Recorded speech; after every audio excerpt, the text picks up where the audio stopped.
The most damaging moment of this Senate hearing wasn't about missiles, military spending, or even the war itself. It happened when Senator Mark Kelly asked Defense Secretary Pete Hegseth a simple yes or no question twice, and Hegseth refused to answer. Senator Kelly. Thank you, Mr. Chairman. Gentlemen, thank you for being here. Secretary Hegseth, safe to say that our weapons like SM-3s, Tomahawks, Patriot missiles have capabilities that are unmatched. That's why they cost a lot, take a long time to produce. Your budget requests $31.8 billion to expand production capacity for critical missile stockpiles. Is that correct? 31.8? I'm looking at $53 billion for munitions acceleration over 14 critical munitions, of which the ones you listed are a part. Okay, so 53. I believe more than that. Yes, sir. More than 20 billion more. So we've been working together to grow the industrial base because we're all worried about how our stockpiles would hold up in a conflict against China. Since the start of this war, you've made it a point to highlight the number of strikes the U.S. military is carrying out, citing that more than 13,000 targets had been struck as of April 8th. On March 2nd, you said, and this is a quote, "This was a massive, overwhelming attack across all domains of warfare, striking more than 1,000 targets in the first 24 hours. On March 10th, you said, "Yet again, our most intense day of strikes inside of Iran." On April 6th, you said, and this is another quote, "The largest volume of strikes since day one of this operation." Your department has released video after video of things blowing up. None of us doubt the strength of the U.S. military and their ability to do hard things. I understand that better than anybody. The questions we should be asking and answering are, what does this cost us and what does it achieve for the American people? Many of these strikes use our best weapons, and we're using a lot of them and a lot of interceptors. Open source reporting has estimated that the military has used an outrageous number of Patriots. I'm not even going to say the numbers, but a lot of Patriots, a lot of THAAD rounds, JASSM-ER, Tomahawks, very expensive, exquisite. We can't make these munitions overnight, and it's clear from your budget request that you know that. Can you tell us how many years specifically is it going to take to replace these systems?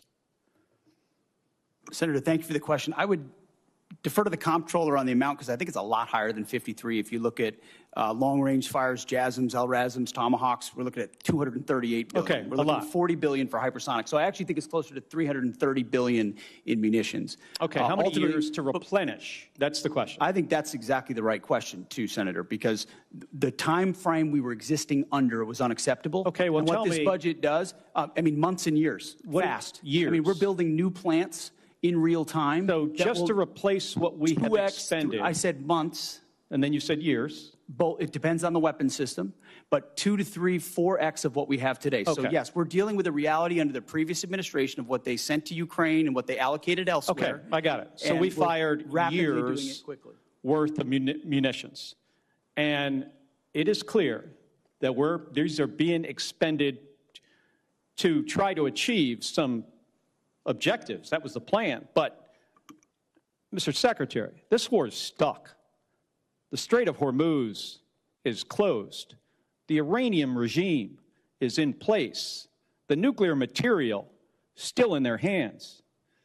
Americans are being crushed by higher costs. And it's not clear to them at all what the goal of this war is. So, I've got about a minute, and I want to go to another topic. I saw your hearing yesterday, and I'm going to give you one more chance to address a question here. It's my understanding that the definition of no quarter is that legitimate offers of surrender will be refused or that detainees will be executed. Is that your understanding of the definition? The only entity that would kill detainees or target civilians is the Iranians, and they're the ones being crushed. So the Iranian military and their military capabilities. The question is, do I you disagree understand, completely with your articulation. No, do you understand the definition that I just read you? Because that's the definition from your department's Law of War manual. Is that your understanding? And I'm gonna just get to the point here. We fight to win and we follow the law, Senator. Okay, so your quote was, "We will keep pushing, keep advancing, no quarter, no mercy for our enemies." And yesterday, you did not clarify whether you stand by this statement. So I'm going to give you another opportunity to clarify if that is what you meant. Do you stand by that statement you made on March 13th? We have untied the hands of our warfighters. We fight to win, and we follow the law. Okay, so you're not clarifying. So you stand by that statement. So you're the Secretary of Defense. The things you say matter. And your response here, right now, makes it clear to the American people exactly why you are not right for this job. It makes it clear to our enemies, Senator. This hearing wasn't really about missiles. It was about leadership. At first, Senator Mark Kelly focused on something that should concern every American. How many of our most advanced weapons are being used in this war, and how long it will take to replace them? Patriot missiles, Tomahawks, and other precision munitions aren't cheap, and they can't be replenished overnight. Kelly's warning was simple. Every weapon used today affects America's readiness tomorrow. But then the hearing took a much more serious turn. Kelly shifted to a previous comment Hegseth made when he said there would be no quarter, no mercy for America's enemies. Now, to some people that may sound like tough wartime rhetoric. But Kelly wasn't asking about toughness. He was asking about responsibility. As Secretary of Defense, Hegseth's words carry weight. They are heard not only by American troops, but also by allies, adversaries, military commanders, and the entire world. That's why Kelly repeatedly gave him the opportunity to clarify what he meant. Instead, Hegseth avoided the question and returned to broader talking points about winning wars and supporting warfighters. And that's what made this exchange so significant. The issue wasn't necessarily the original comment. It was the refusal to explain it when directly asked. By the end, Kelly delivered the most powerful line of the hearing. The things you say matter. That wasn't just criticism. It was a reminder that leadership is about more than projecting strength. It's also about choosing words carefully because in positions of power, words can shape perceptions, influence decisions, and affect how America is viewed around the world. That's why this exchange stood out.